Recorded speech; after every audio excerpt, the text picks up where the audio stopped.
Capítulo 7. Ao encontro de Danúbio. Todos saíram do templo da união divina envolvidos por efusiva alegria. Havia uma constante troca de abraços e cumprimentos. Gabriel recebia de todos fortes manifestações de apreço pela prece magnífica que permitiu tão grandioso encerramento para o trabalho de assistência à terra.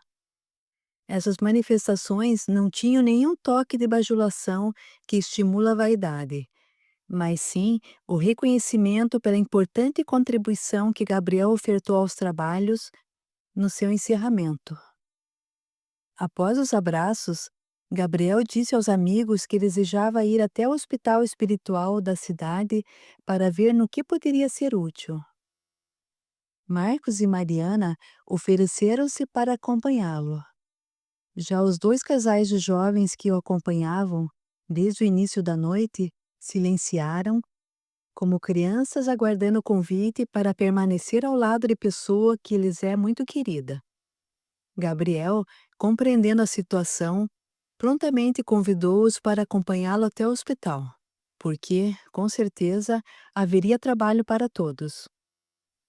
O Hospital do Império do Amor Universal, como já havíamos narrado, fica no vértice inferior esquerdo do grande triângulo. Mais uma vez, uma longa distância a ser percorrida, portanto, voltamos. Chegando às portas do grande complexo hospitalar, impressionei-me com a grande cerca magnética que circundava toda a área do hospital, e perguntei ao irmão Hermes: por que esta cerca? Em toda a cidade só havia a mais perfeita liberdade. Por que aqui é diferente? E essas sentinelas? Alguns espíritos guardavam as entradas do hospital. E por que após o portão o ambiente está mais escuro? Calma, meu irmão, uma pergunta de cada vez.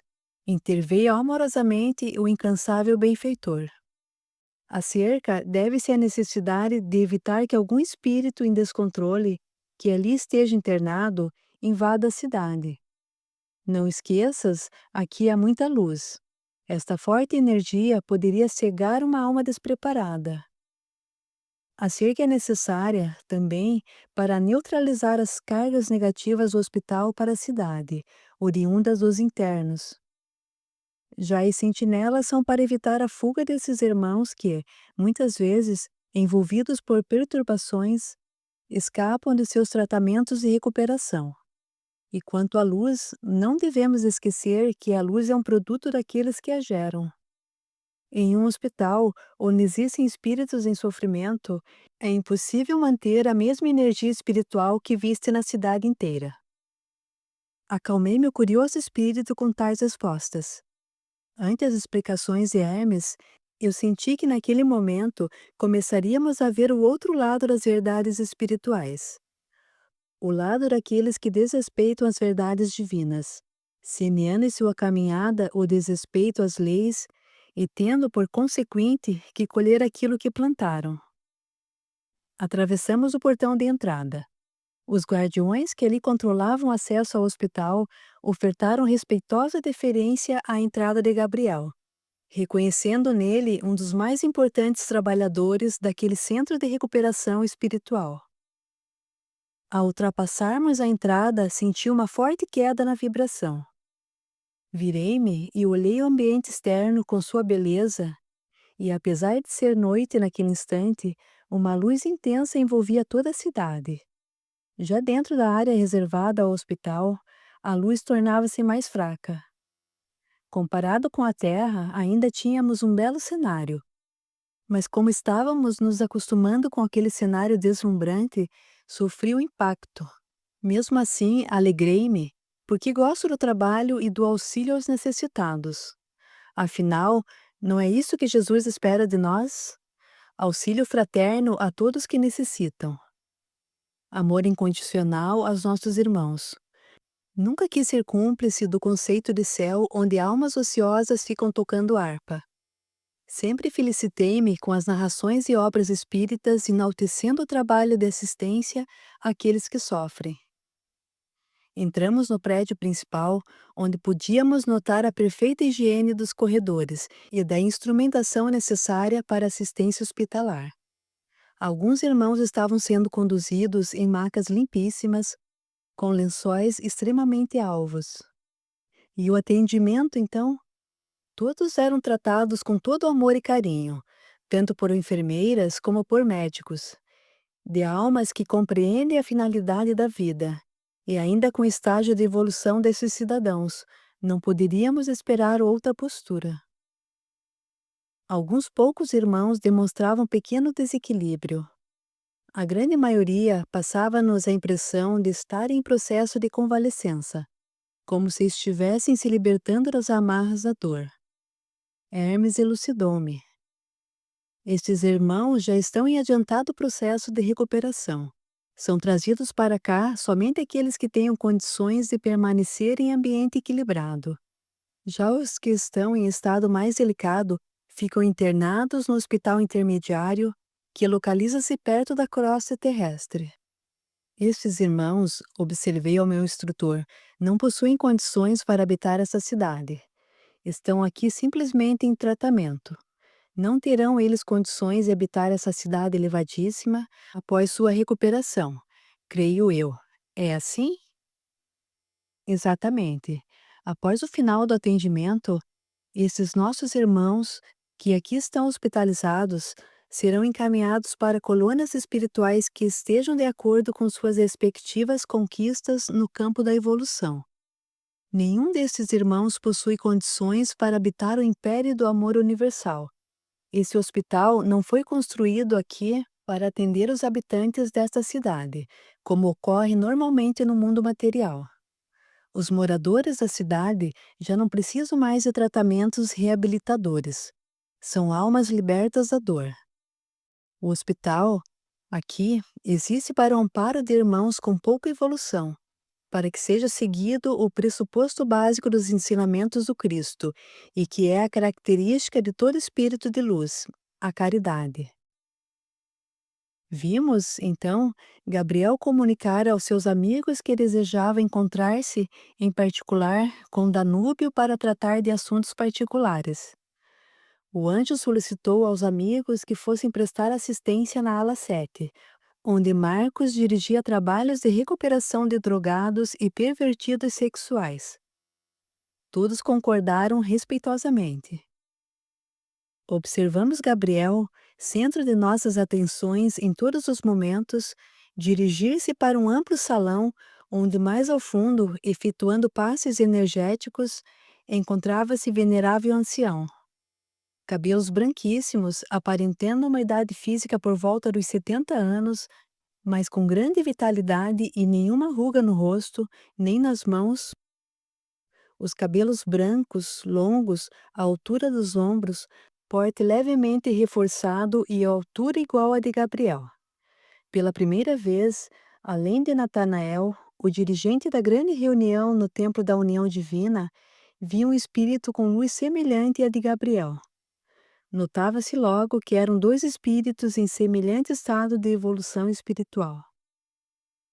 Gabriel aproximou-se do bondoso e compenetrado velhinho e sentou-se em um leito, ao lado daquele em que o ancião prestava atendimento a um irmão com dores na região cardíaca.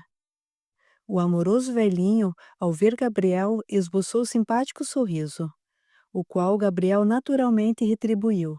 Após o fraterno e silencioso cumprimento, ambos permaneceram de olhos voltados para o paciente. Gabriel, disse o ancião, podes me auxiliar aqui? Claro, Danúbio.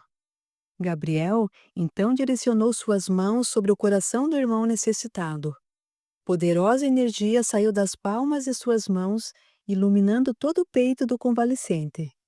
Até aquele momento, o paciente estava tenso, rijo.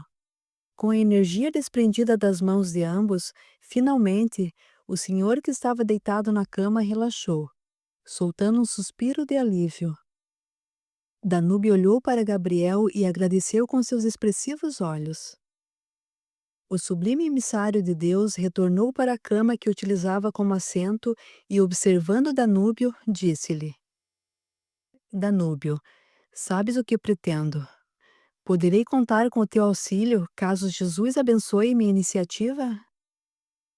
Danúbio largou o que estava fazendo e dirigiu-se até a cama em que Gabriel estava sentado, colocou suas mãos nos ombros do anjo, olhou nos olhos num transporte de imenso amor e puxou-o ao peito, envolvendo-o em um fraternal abraço e disse-lhe: Gabriel, eu tenho uma grande estima por ti.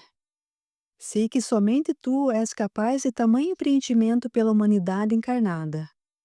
Pede o que quiseres, pois por ti faço qualquer coisa, até mesmo estabelecer residência fixa nos planos de trevas. Ambos riram, e Danúbio continuou: Se for da vontade de Jesus, eu estarei contigo onde desejares. Obrigado, meu irmão. Sem ti, eu não teria coragem de enfrentar o desafio. Mas com a tua inspiração constante, contigo auxiliando meus passos, acredito que teremos bom êxito. E com o amparo e a luz de Jesus, efetuaremos importante trabalho para a realização da grande mudança. Em breves dias, Jesus visitará nossa cidade, e creio que lhe dará sua magnânima resposta ao meu pedido. Peço-te que ores por mim.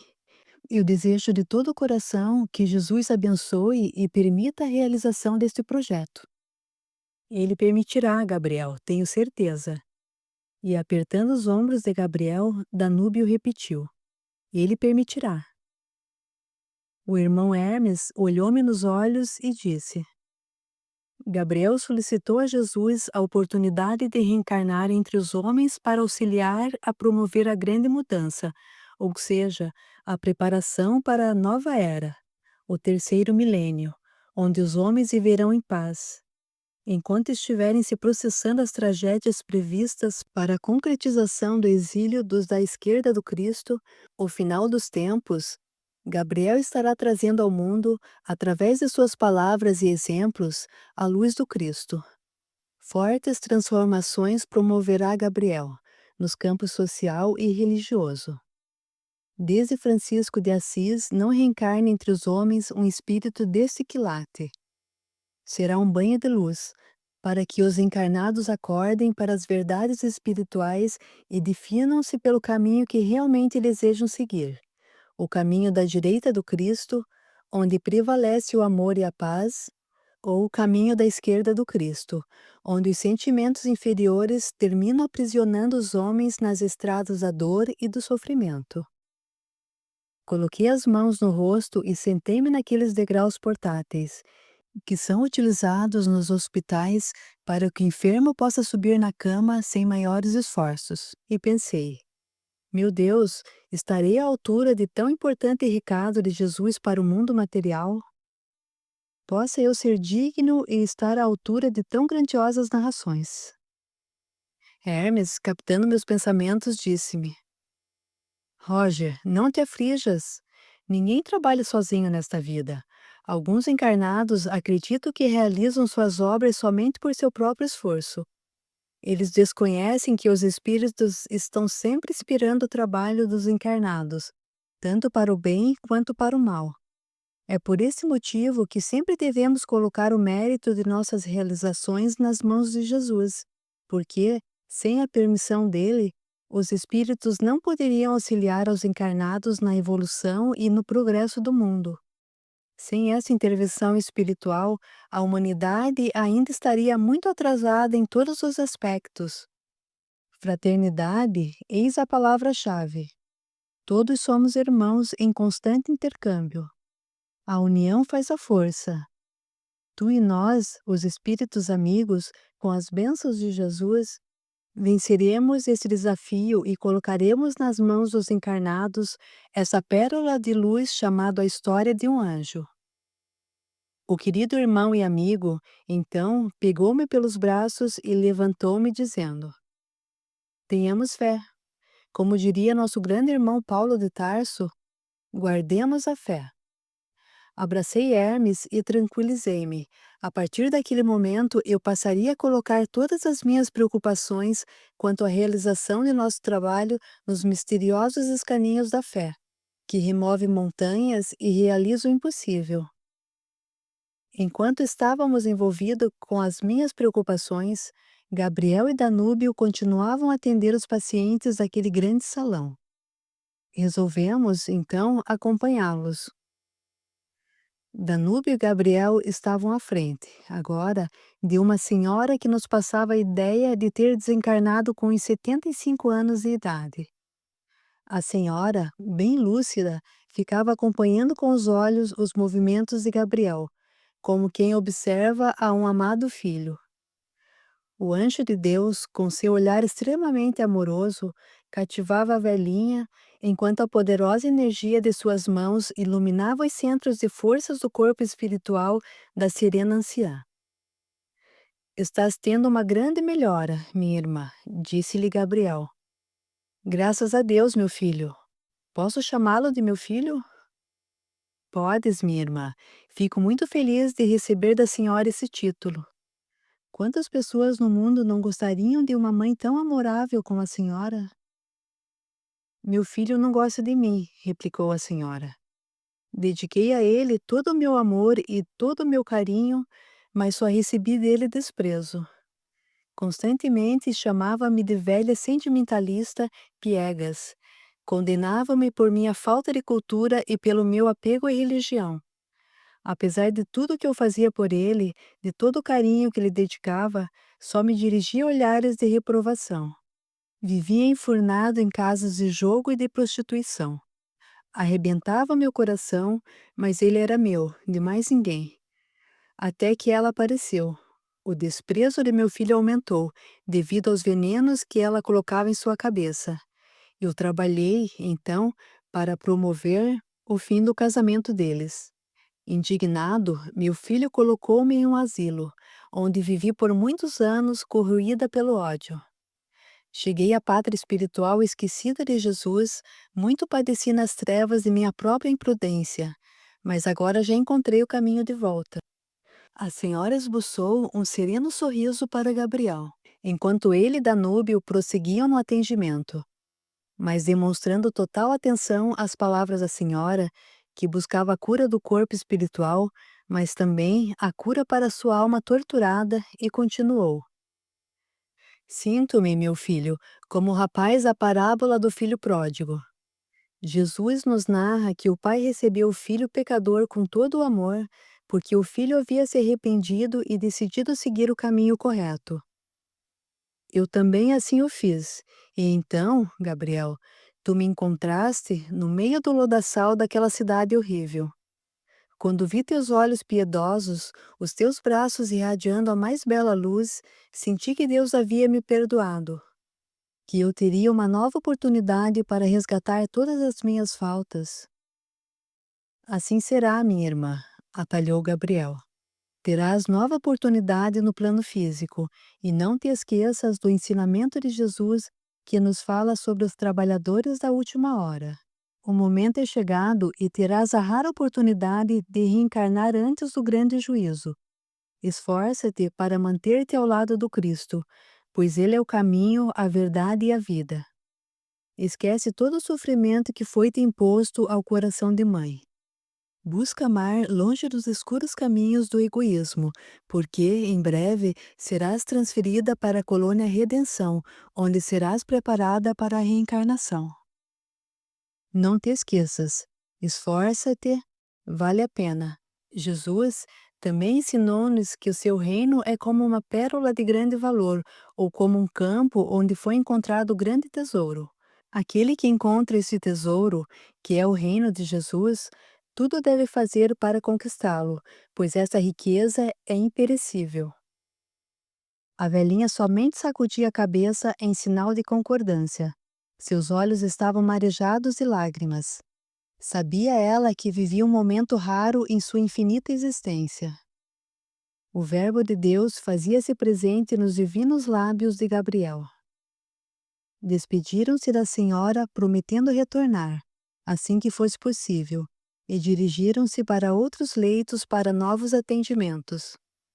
Danúbio falou, então, em tom de brincadeira para um dos pacientes. E então, meu filho, como vão estes rins? Continuas buscando aliviá-los com bons pensamentos, como te recomendamos? Ai, irmão, busco me esforçar, mas a inveja consome minhas forças. Não consigo admitir que aquele Pulha tenha tido melhor sorte que eu. Deus lhe deu todas as vitórias e eu nada recebi. Não digas isto, replicou o bom velhinho. Quantos não possuem, no momento, o amparo que estás recebendo desta casa? Muitos, como tu sabes, estão rastejando como lagartos nos lodaçais das zonas de trevas. Busca, Rodrigo, libertar-te. Quanto mais inveja cultivares no coração, maiores serão as descargas negativas que receberás de tua própria consciência em teus rins espirituais. Eu sei, eu sei. Vou procurar me esforçar mais. Mas, por favor, direcione sua luz nas minhas costas, só um pouco, para que eu possa obter um pouco de alívio. Tu sabes nosso trato. Para receberes amparo, a partir dessa semana terás que demonstrar merecimento para o teu próprio bem. Não me busques mais como uma bengala para te escorar em tuas aflições, e sim como um irmão que fica feliz em mostrar o caminho que todos nós devemos seguir. Está bem, vou abrir o Evangelho ao acaso. O rapaz pegou sobre uma mesinha que ficava ao lado da cama um evangelho confeccionado pelo próprio hospital, com as letras grafadas na capa. HIAU, Hospital do Império do Amor Universal. O tema encontrado por Rodrigo foi Buscai e achareis. O rapaz, então, leu em alto e bom tom. Ajuda-te e o céu te ajudará. Pedi e dar-se-vos-á. Buscai e achareis. Batei e abrir-se-vos-á. Porque todo o que pede, recebe, e o que busca, acha. E a quem bate, abrir-se-á. Ou qual de vós, porventura, é o homem que, se seu filho lhe pedir pão, lhe dará uma pedra? Ou, porventura, se lhe pedir um peixe, lhe dará uma serpente? Pois se vós outros, sendo maus, sabeis dar boas dádivas a vossos filhos, quanto mais vosso Pai, que está nos céus, dará boas dádivas aos que lhes pedirem. São Mateus, capítulo 7, versículos 7 a 11. Terminada a leitura, Danúbio disse-lhe: Muito bem. E virando-se foi atender outros pacientes na companhia de Gabriel. Rodrigo então chamou-o. Ei, ei, ei! O senhor está esquecendo de colocar sua luz nas minhas costas, como prometeu. Rodrigo, meu filho, respondeu Danúbio, olha para a região de teus rins. Estava toda envolvida em uma singela luz. Tu acabaste de ler no Evangelho, busca e acharás. Pedi e dar-se-vos-á. Ajuda-te e o céu te ajudará. Faze isso, que é a tua parte, que Jesus iluminará teu espírito, e assim encontrarás a cura para teus males, por teu próprio esforço. O rapaz sorriu para Danúbio, compreendendo a lição, enquanto os dois anjos continuavam as tarefas assistenciais. Eu continuei a observar Rodrigo. Ele estava lendo compenetradamente o Evangelho, buscando por si próprio o seu reerguimento espiritual, através do grande tesouro que Jesus nos presenteou, as suas palavras. Realmente, não devemos pescar pelos outros, mas ensinar a pescar. Enquanto eu observava Rodrigo, Gabriel e Danúbio foram chamados para auxiliarem na ala 7, onde estavam Marcos e Mariana. Todos corremos para lá. Chegando lá, presenciamos triste cena. Um rapaz de 23 anos gritando desesperadamente. Segundo Marcos, ele havia tentado cortar os pulsos minutos antes, como se ele pudesse matar-se. Na região do baixo ventre estava o rapaz sendo envolvido por uma coisa pegajosa e escura, como se fosse uma lama a envolver seus órgãos genitais. Era o desequilíbrio sexual retornando com toda a força em um irmão que já havia padecido horrores, devidos aos seus atos pervertidos durante sua vida física. Em vão tentaram todos auxiliá-lo. Somos frutos de nossas próprias mentes. Quando alguém envereda por determinado caminho, só este alguém pode decidir por seu próprio retorno. Apesar do auxílio de todos aqueles espíritos de luz ali reunidos, o rapaz resolveu atender ao apelo de suas irmãs perturbadas nas zonas inferiores. Gabriel então disse: Marcos, providencie a remoção deste irmão para o hospital intermediário. Aqui ele não tem mais condições de ficar, poderá perturbar o tratamento dos outros. Rezemos para que no hospital perto da crosta, com atendimento mais adequado para essas situações, possa ele reequilibrar-se. Senão, teremos que libertá-lo para que siga para perto dos obsessores que o convocam. Não podemos cercear seu livre-arbítrio. É uma pena. Sim, Gabriel, disse Marcos, tens razão. Sei o quanto tens trabalhado para auxiliar este irmão dementado pelo desejo sexual. Mas não podemos colocar em risco o tratamento de todos os outros. Não desanimes, confie em Deus e em Jesus. A nós não cabe o desânimo e a indignação, mas sim a disposição para o trabalho árduo que busca a melhora de nossos irmãos perdidos nos caminhos da perturbação. Marcos dirigiu um olhar de agradecimento a Gabriel pelas sábias palavras e solicitou aos enfermeiros ali presentes a preparação do irmão perturbado para que fosse efetuado o transporte para o hospital intermediário. Os enfermeiros do hospital conseguiram, então, imobilizar o pobre irmão que estava sofrendo verdadeiro estímulo sexual à distância.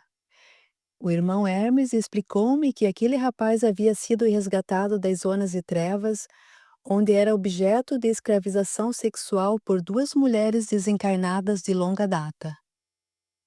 Após uma vida de completo desfrute sexual, Horácio, retornando à pátria espiritual, não resistiu aos apelos do sexo. Estabeleceu, então, residência nas zonas de trevas, onde poderia facilmente desfrutar dos prazeres descontrolados do sexo entre os desencarnados, como também poderia buscar sensações mais fortes através dos processos de obsessão de encarnados no plano material. Completamente desequilibrado, ele foi dominado por aquelas infelizes irmãs que lhe bloquearam a linha de raciocínio, transformando-o praticamente em um animal irracional, que deveria somente atender aos desejos insaciáveis dessas irmãs pervertidas. Marcos havia conseguido resgatá-lo e já estava em avançado processo de recuperação, mas, realmente, somos o que pensamos. Horácio, naquele momento, estava recebendo um forte chamado e o seu desejo de superar o vício estava enfraquecendo ante aos fortes apelos das zonas inferiores, e terminou por desencadear a cena que presenciamos. Aquele material lamacento, que envolvia os órgãos genitais de Horácio, fez-me lembrar das palavras de Jesus a Pedro. Pedro, tudo que ligares na terra será ligado no céu. Tudo que desligares na terra será também desligado no céu. Os homens acreditam que, chegando à morte do corpo físico, estão encerrados todos os anseios, todos os desejos pelos quais viviam escravizados. Grande engano. O que ligamos na terra continuará ligado no céu, na pátria dos espíritos. Os vícios continuarão atuando fortemente em nosso ser. Cigarro, álcool, drogas e até mesmo os nossos vícios de caráter. E o pior é que esses viciados não encontrarão, no plano espiritual, nenhum barzinho e nenhuma tabacaria para adquirir o objeto de seus desejos. O homem deveria preocupar-se em analisar sua vida e verificar de que coisas e atos ele faz-se escravo. O espírito imortal deve ser liberto de todas as dependências da carne. Deve ser apenas usufrutuário dos bens que a vida material lhe oferece, buscando sempre as ofertas saudáveis da vida. A vida física tem por finalidade promover a evolução do espírito, e não torná-lo um escravo de um cigarro, de uma bebida alcoólica ou de outros vícios que venham destruir a maravilhosa oportunidade de evolução que Deus nos oferece, a vida física.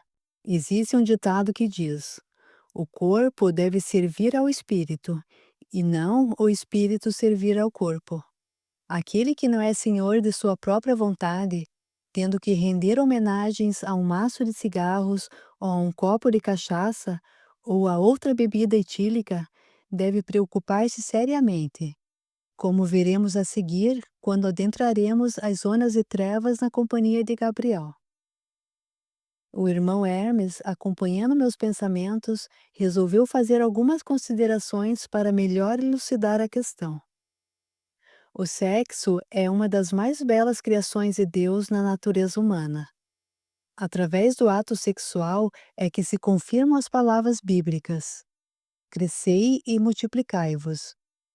O ato sexual abre as portas, através da procriação dos corpos, para novas reencarnações de espíritos no mundo material. Portanto, podemos considerar o ato sexual como um ato de amor divino. Infelizmente, algumas criaturas buscam constantemente os prazeres inferiores da animalidade, rastejando atrás de sensações pervertidas, como nós vemos agora. Já aquele casal unido pelo sincero desejo de constituir uma família, compreendendo os sagrados objetivos do ato sexual e o respeito que devem reciprocamente dedicar-se, estes estarão sempre amparados pelos espíritos de luz e jamais sofrerão as influências degradantes que estamos a ver com o irmão Horácio nesse instante. O que Horácio sofre no momento são as consequências de quem brincou com coisas sagradas. O irmão, enquanto encarnado no plano físico, sofria assédios violentos de espíritos que vivem nesta mesma faixa vibratória. Enquanto ele dedicava-se às mais violentas perversões na busca pelo prazer, irmãos desencarnados, no mais claro ato de obsessão espiritual, transavam junto com ele e seus parceiros e parceiras depravados, gerando laços de união de que agora ele não consegue libertar-se. Mais uma vez, o ensinamento divino de Jesus. A semeadura é livre, mas a colheita é obrigatória. Devemos colher o que plantamos. Isto lembrou-me daqueles espiritualistas modernos que buscam constantemente justificar o ato sexual como a coisa mais banal do mundo, dizendo que o excesso de pudor das igrejas é um fanatismo.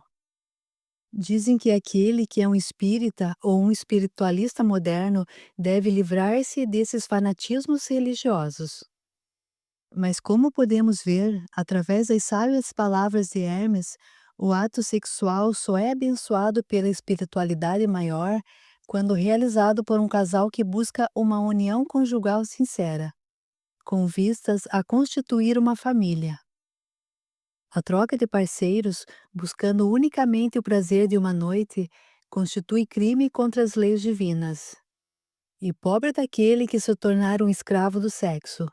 Possivelmente terá o mesmo destino de Horácio e, quem sabe, um destino pior ainda, já mesmo antes do desencarne, através dos efeitos devastadores da AIDS. Gabriel, após auxiliar Marcos nas providências para a remoção de Horácio, disse-lhe: o Espírito de Deus sopra em todos os lugares, porque ele está dentro de nós mesmos, frutos da criação do Pai. Não te preocupes, onde Horácio estiver, existirão forças do bem trabalhando por sua regeneração. Dizes-me isto porque sabes que ele não resistirá nem mesmo ao tratamento no hospital intermediário. Elas vencerão, elas conseguirão arrastá-lo novamente para o covil. Marcos, às vezes, faz-se necessário poderosa dor para despertarmos.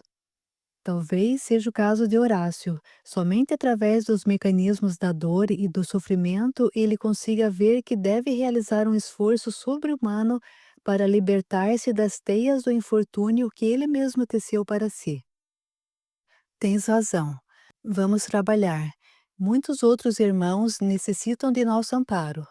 Seria egoísmo de nossa parte relegarmos todos a segundo plano por um caso insolúvel no momento.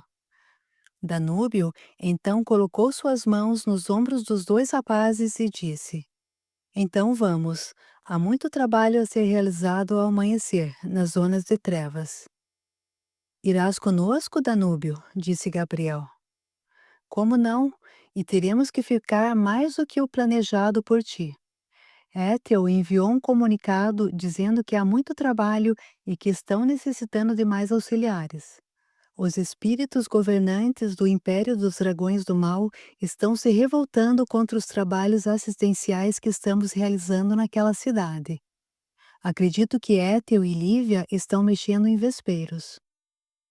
Provavelmente a libertação em massa dos escravizados pelos irmãos Siqueira seja um dos motivos de tamanho conflito, disse Alfredo, um dos amigos de Miriam, que acompanhavam Gabriel desde o início da noite.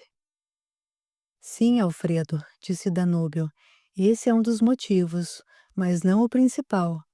Segundo Étel, Dracos, o líder maior, está já a par dos planos de Gabriel. O anjo de Deus pretendia libertar do mal um dos conselheiros de Dracos, que mostrava-se fortemente inclinado a deixar aquela vida infeliz. Terminada a conversa, o grupo dirigiu-se para um amplo corredor com grandes janelas, que permitiam a entrada de uma agradável brisa. A noite estava terminando. Através das janelas, podíamos ver no horizonte o despontar das primeiras claridades do alvorecer. A abóbada celeste já apresentava um azul mais claro, mas ainda com a presença das estrelas. Nossos amigos ganharam a entrada principal, onde Danúbio, Gabriel e Marcos orientaram alguns irmãos para as medidas necessárias no período em que estariam ausentes. Mariana não estava mais entre eles. Havia se transportado até a creche, de que era responsável, para tomar as mesmas providências. Saímos todos a pé do grande hospital. Ao transpormos mais uma vez o portão de acesso, sofremos o impacto da entrada, mas ao contrário. Um grande bem-estar envolveu-nos. Estávamos, novamente, no paraíso pleno do império do amor universal. Mesmo sem o despontar definitivo do dia, fomos assaltados por aquela sensação de imensa luz a envolver-nos. Os primeiros pássaros começaram a entonar seus cânticos de louvor a Deus. O belíssimo sol começava a despontar no horizonte. Cena deslumbrante, inenarrável. As árvores, plantas e flores começaram a perder sua propriedade noturna de iluminar o ambiente, deixando a tarefa de iluminação para o astro-rei. Ah, como é belo o dia, o sol, o ar puro que revitaliza a alma. Os pássaros, os animais silvestres, um esquilinho correndo para subir em uma árvore, algumas abelhas procurando o néctar das flores, numa concorrência teimosa com os beija-flores. A natureza no seu mais belo espetáculo. Mesmo com importantes responsabilidades a executar em poucas horas, todos encontravam tempo para parar e brincar com os animais, que insistentemente solicitavam atenção. Parecia um sonho, mas não era. Rime ao ver Gabriel correndo atrás de um carneiro que faceiramente fugia de suas brincadeiras. Danúbio materializava sementes em suas mãos para alimentar uma deslumbrante arara azul que pousara em seu braço. Marcos estava com uma flor nos lábios, convidando um beija-flor a servir-se do néctar. Brincadeiras que para o homem comum podem parecer bobas, mas que resumem todo o caráter e luz dos verdadeiros filhos de Deus. Apesar da simplicidade daquelas atitudes, eu consegui compreender, no fundo da alma, a grandeza daquela troca de energias com a natureza. Um dia o homem verá que comete grande estupidez com a matança insensata dos animais para saciar os seus desejos alimentares. Deus, através de sua infinita sabedoria, oferece aos homens os frutos da terra para sua alimentação. Mas o homem, ainda em seu estado primário de evolução, insiste no assassínio indiscriminado dos animais, nossos irmãos menores. As árvores parecem nos oferecer divinas dádivas através dos frutos que caem ao solo sem nenhuma violência, mas o homem prefere a martelada insensível no boi, que apenas deseja um espaço nesse grande mundo. Até mesmo a vaca, que o alimenta uma vida inteira com seu abençoado leite, quando velha e produtiva, termina no corredor do sacrifício. Com certeza, ainda existe muita fome neste mundo, mas esta fome é fruto apenas da administração egoísta deste planeta que desconhece o espírito de irmandade que deve haver entre todos os filhos de Deus. Uma semente produzida permite a proliferação de mais e mais sementes, permitindo um crescimento em progressão geométrica, assim como cresce a população. Se os homens conseguem plantar no mundo mais e mais filhos, o que é uma glória aos olhos de Deus, por que o homem não conseguiria plantar mais e mais alimentos? Talvez seja porque esse não é o interesse daqueles que detêm o poder, mas os tempos são chegados, e Deus colocará tudo nos seus devidos lugares, conforme seus planos desde o princípio do mundo. O sol subia no céu, demonstrando que mais um belo dia se faria naqueles sítios.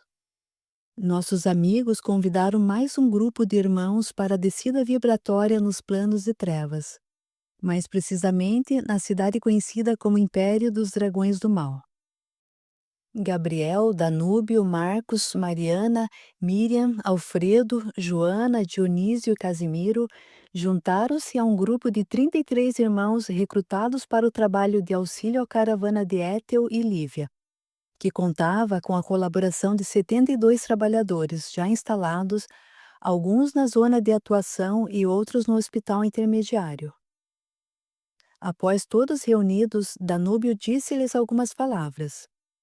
Irmãos, apesar desse tipo de atividade ser uma rotina para a maioria aqui presente, cumpre nos lembrar a importância do equilíbrio e da fé nos sítios que haveremos de penetrar.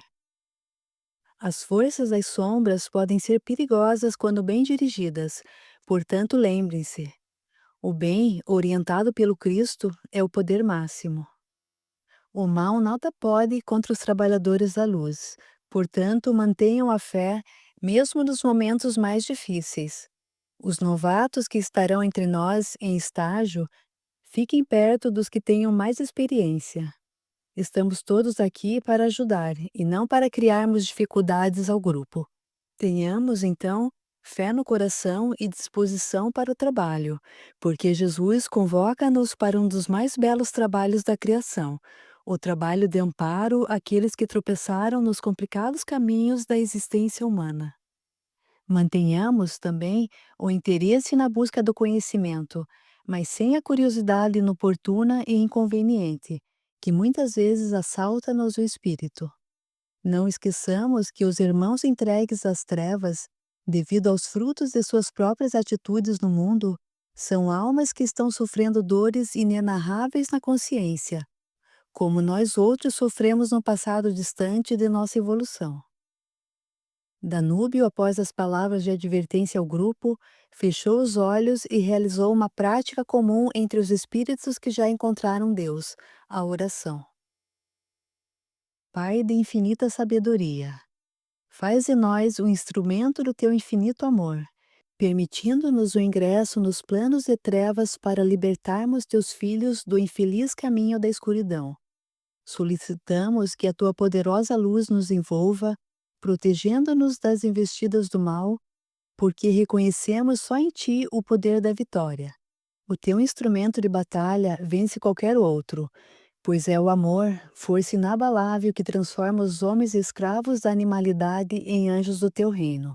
Portanto, Pai nosso, certos de teu amparo e da força de Jesus a impulsionar-nos o Espírito, pedimos a tua bênção. Todos ajoelharam-se no perfeito gramado da cidade luz, sob o sol do alvorecer, diamantina luz envolveu-os. Pétalas de rosas caíam do céu sobre o grupo de trabalhadores, que, naquele momento, começavam mais uma viagem para uma das tristes cidades que compõem as temíveis zonas infernais do astral inferior.